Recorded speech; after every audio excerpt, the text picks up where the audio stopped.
अस्सलाम वालेकुम वरहमतुल्लाह। आज की इस वीडियो में हम मर्दाना बांझपन के सबसे अहम टेस्ट यानी सीमन एनालिसिस पर बात करेंगे। इस टेस्ट को समझने के लिए हम इस टेस्ट को 5 अहम हिस्सों में तकसीम करते हैं, जिनका समझना और नॉर्मल होना बहुत ज्यादा जरूरी है। इनमें से किसी एक चीज का भी नॉर्मल ना होना स्पर्म की सेहत के ऊपर बराह रास्त असर अंदाज होता है। तो इस पर सबसे पहले हम बात करते हैं स्पर्म काउंट की। स्पर्म काउंट से मुराद ये है कि सीमन के अंदर जरासीम या स्पर्म की तादाद कितनी है। तो इसकी नॉर्मल वैल्यू 1 मिलीलीटर में कम से कम 15 मिलियन स्पर्म होने चाहिए, जबकि पर एजेकुलेशन यानी एक दफा मर्द के डिस्चार्ज होने वाले टोटल सीमन में इसकी तादाद 39 मिलियन से ज्यादा होनी चाहिए।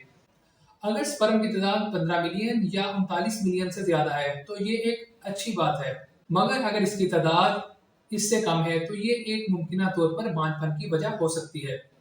मगर ये बात याद रखें कि इससे मुराद ये हरगिज नहीं है कि जिसके स्पर्म 15 मिलियन या 39 मिलियन से कम होंगे वो कभी बाप नहीं बन सकता या इसका इलाज नामुमकिन है। दूसरी सबसे अहम चीज है स्पर्म मोटिलिटी यानी स्पर्म्स की हरकत, क्योंकि स्पर्म ने औरत के रिप्रोडक्टिव ट्रैक में काफी लंबा रास्ता तय करके एक अंडे तक पहुंचना होता है। ये रास्ता कोई आसान रास्ता नहीं है, बल्कि ये एक आग का समंदर है जिसे इसने पार करके अंडे तक पहुंचना होता है। लगभग करोड़ों स्पर्म्स में से सिर्फ चंद सौ स्पर्म ही अंडे तक सही सालम पहुंच पाते हैं।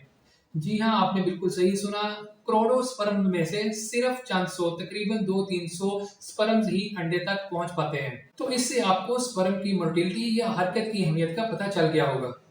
अगर आप हम इसकी नॉर्मल वैल्यू की बात करें तो ये टोटल स्पर्म का 40% से ज्यादा होना लाजमी है।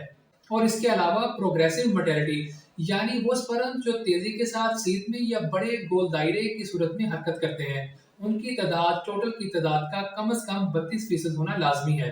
मगर अगर इनकी तादाद 32% से कम है तो इनका अंडे तक पहुंचना बहुत मुश्किल हो सकता है। नंबर 3 पर हम बात करते हैं स्पर्म्स की मॉर्फोलॉजी की। स्पर्म की मॉर्फोलॉजी से मुराद स्पर्म्स की शक्लो साख्त है, यानी स्पर्म्स का स्ट्रक्चर कैसा है, इसका सर दुम वगैरह कैसी है। स्ट्रिक्ट क्राइटेरिया के मुताबिक कम से कम 4% या इससे ज्यादा स्पर्म्स का नॉर्मल होना लाजमी है। स्ट्रिक्ट क्राइटेरिया से मुराद स्पर्म्स को जांचने का एक ऐसा पैमाना या क्राइटेरिया है जिसमें स्पर्म्स के सर दुम वगैरह की मोटाई, लंबाई और साख्त वगैरह सबको जांचा जाता है। अब हम नंबर 4 पर बात करते हैं वॉल्यूम की, यानी सीमन या मनी की मकदार की। तो इसकी मकदार कम से कम 1.5 यानी 1.5 ml से लेकर 5 ml तक होनी चाहिए। अगर इसकी मकदार नॉर्मल से कम है तो इससे मुराद ये है या तो सीमन कलेक्शन ही सही नहीं हुई, यानी कुछ सीमन की मकदार जाया हो गई या गिर गई है, या रिट्रोग्रेड एजेकुलेशन यानी सीमन का मुसाने में दाखिल हो जाना, या इसके अलावा सीमन लाने वाली नाली के अंदर कोई प्रॉब्लम हो सकती है। और अगर इसकी मकदार 5 ml से ज्यादा है, जो कि बहुत कम देखने में मिलता है, तो इसकी एक वजह लंबे अरसे तक परहेज है या गदूद की सोजिश भी हो सकती है। और नंबर 5 पर हम बात करते हैं फर्टिलिटी की। आसान अल्फाज में इससे मुराद ऐसे स्पर्म्स हैं जो जिंदा तो हैं मगर वो हरकत के काबिल ना हो, और जो डेड के मुर्दा हैं इनके दरमियान फर्क है। और इनकी नॉर्मल वैल्यू यानी जिंदा स्पर्म्स की नॉर्मल वैल्यू कम से कम 58% या इससे ज्यादा होनी चाहिए। अगर इसकी वैल्यू 58% से कम है तो इससे मुराद कोई इन्फेक्शन, ऑक्सीडेटिव स्ट्रेस, लंबे अरसे तक परहेज भी हो सकता है। अब हम मुख्तसरन बात करते हैं सीमन में पास्ट सेल या WBCs और RBCs की। अगर सीमन में WBC की तादाद जो है वो 1 मिलियन पर मिलीलीटर से ज्यादा है तो इसे एबनॉर्मल कंसीडर किया जाता है, या अगर सीमन में खून की आमेजिश है तो इसे भी एबनॉर्मल कंसीडर किया जाएगा। इसकी अहम वजह इन्फेक्शन हो सकती है। इसके बाद हम मुख्तसरन बात करते हैं सीमन पीएच की। नॉर्मल सीमन की पीएच 7.2 से 8.0 के दरमियान होती है। 7.2 से कम पीएच किसी ऑब्स्ट्रक्शन को जाहिर करती है, जबकि 8.0 से ज्यादा सीमन की पीएच किसी इन्फेक्शन या इन्फ्लेमेशन की तरफ इशारा है। अगर हम सीमन के कलर की बात करें तो ये ओपेक व्हाइट से ग्रे के दरमियान हो सकता है।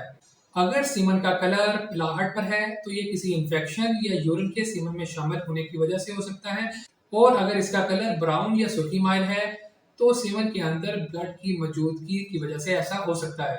अगर हम सीमन पैरामीटर्स के एबनॉर्मल होने की वजूहात की बात करें तो इसमें सबसे पहले जेनेटिक फैक्टर, हार्मोनल इम्बैलेंस, मसलन टेस्टोस्टेरोन का कम होना या प्रोलैक्टिन का ज्यादा होना, या थायराइड के डिसऑर्डर्स वगैरह शामिल हैं।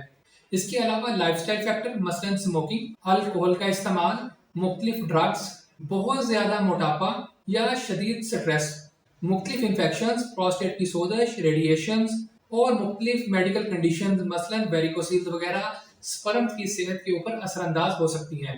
امید کرتا ہوں کہ آج کی آپ کو یہ ویڈیو ضرور پسند آئی ہوگی اور انشاءاللہ اس میں آپ کے لیے بہت زیادہ مفید اور فائدہ مند معلومات ہوں گی۔ تو اس ویڈیو کو شیئر کرنا نہ بھولیے گا۔ اگلی ویڈیو تک کے لیے اجازت دیجیے۔ السلام علیکم ورحمۃ اللہ۔